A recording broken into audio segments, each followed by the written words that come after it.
This case considered the issue of estoppel, and whether or not a promise by an owner of a building to reduce the rent to his tenant displayed an intention to be legally bound. In addition, the court was required to determine the scope of this promise. This case was a significant case in the development of the principle of promissory estoppel. In this case, a company who owned a block of flats rented it to another company for a term of 99 years. War broke out, and the company who rented the flats was unable to rent all of them.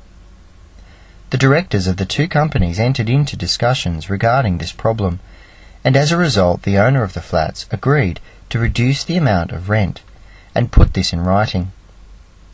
The company that was renting the flats was soon able to secure tenants for all of the flats, but continued to pay the reduced rate as previously agreed.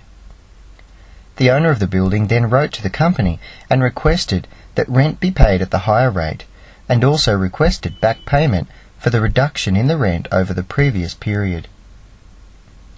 The company that was renting the flats objected to this and raised the issue of estoppel, and that the owner was estopped from demanding the higher rent since they had previously waived their rights to this rent based on the previous letter, and that the reduced rent should continue for the entire term of the lease.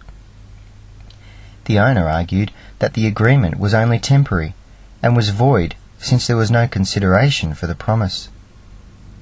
The central issue for the court was whether or not the promise to reduce the rent was binding, and for how long the promise of reduced rent was to last.